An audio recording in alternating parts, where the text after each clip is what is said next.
ஹாஸ்பிட்டல்ல இருந்து கிளம்பும் போதே நம்ம ஜானகி வந்து ஒரு கிளாரிட்டியோட தான் கிளம்புறாங்க. ஏன்னா கௌதம் இனிமே நம்மளை விட்டுட்டு போயிடக்கூடாது அப்படின்ற ஒரு கிளாரிட்டி அவங்களுக்கு வந்தே ஆகணும். ஏன்னா இல்லைன்னா ஹாஸ்பிட்டலே நான் உட்காந்துட்டு இருப்பேன், நான் இங்கேயே இருந்து செத்தாலும் சாவனே தவிர உன்னை வந்து பறி கொடுத்துட்டு என்னால் இருக்க முடியாது, நீ என்னை விட்டு போயிட்டேன்னா நான் உயிரோடு இருக்க முடியாது அப்படின்றமா வந்து சொல்லி நம்ம கௌதமை வந்து எப்படியோ ஒரு வழியா எங்க தங்க வைக்கிறது மட்டும் இல்லாம அடுத்ததான் வீட்டுக்கும் வந்து கூட்டிட்டு போயிடுறாங்க. அதுக்கு முன்னாடி என்னவெல்லாம் நடக்குது அப்படின்னு சொல்லிட்டு பார்க்கறதுக்கு முன்னாடி இப்பதான் நம்ம சேனலுக்கு ஃபர்ஸ்ட் டைம் வரீங்க அப்படின்னா பண்ணிக்கோங்க. இப்போ நம்ம இலக்கியா இருந்துட்டு என்ன பண்றது ஏது பண்றதுன்னு சொல்லிட்டு வந்து தெரியாம இருந்துட்டு இருந்தாங்க. ஏன்னா கௌதம் கிட்ட அவ்வளவு சொல்லியுமே கூட அவர் வந்து புரிஞ்சுக்காம நம்ம இலக்கியா ஏமாத்திட்டாங்க, என்ன வந்து இது பண்ணிட்டாங்க அப்படின்றமா வந்து சொல்லி ரொம்பவே வந்து ஃபீல் பண்ணிட்டு இருந்தாரு.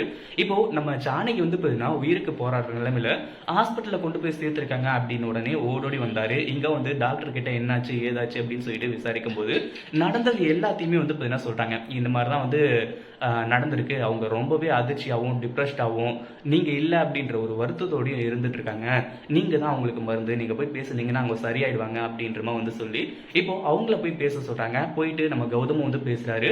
அது மட்டும் இல்லாம நம்ம ஜானகி இருந்துட்டு கௌதமோட குரலை கேட்ட உடனே டக்குன்னு எந்திரிச்சு உட்காந்து கௌதம் நீ வந்துட்டியாப்பா நீ வந்துட்டியா அப்படின்னு சொல்லிட்டு வந்து கதறி ஆரம்பிச்சுறாங்க.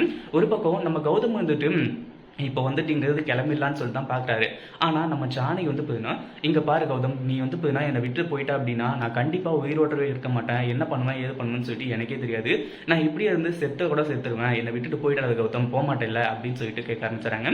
ஒரு பக்கம் நம்ம ஜானகி இருந்துட்டு கௌதம் எனக்கு நீ வந்து ஒரு சத்தியம் பண்ணி கொடுக்கணும், அதாவது உன்னோட உண்மையான அம்மா, அதாவது உன்னை பெத்தவ வந்து யாருன்னு சொல்லிட்டு வந்து தெரிஞ்சதுக்கு அப்புறமும் அப்படி ஒரு வேலை வந்து நீ கண்டுபிடிச்சிட்ட இல்லை உனக்கு தெரிய வருது அப்படின்னு வைங்க, அதுக்கப்புறம் இந்த ஜானுவை அதாவது என்ன விட்டுட்டு போயிடுவியா அப்படின்ற மாதிரி வந்து நம்ம கௌதம் கிட்ட கேட்குறாங்க. அது மட்டும் இல்லாமல் நீ எப்பவுமே என்னை விட்டு போகக்கூடாது, உன்னோட அப்பா யாரு அம்மா யாரு அப்படின்ற விஷயம் நிறைய தெரிஞ்சாலுமே கூட நீ என்னை விட்டுட்டு போயிட மாட்டேன் அப்படின்னு சொல்லிட்டு வந்து நீ சத்தியம் பண்ணி கொடு கௌதம். அது மட்டும் இல்லாமல் இந்த சொத்து வந்து 3 பேருக்கும் தான் சொன்னோம், அதெல்லாம் நீ கவலையே பட வேணாம் அப்படின்ற மாதிரி வந்து சொல்றாங்க. ஒரு பக்கம் இப்போ நம்ம கௌதம் வந்துட்டு வேற வழி இல்லாம சத்தியம் பண்ணிட்டு டிஸ்சார்ஜ் பண்ணி வீட்டுக்கும் கூட்டிட்டு போறாங்க. கார்த்திக் வந்து நம்ம கௌதமையும் அதுக்கப்புறம் ஜானகி இவங்களை வந்து இன்வைட் பண்றாங்க.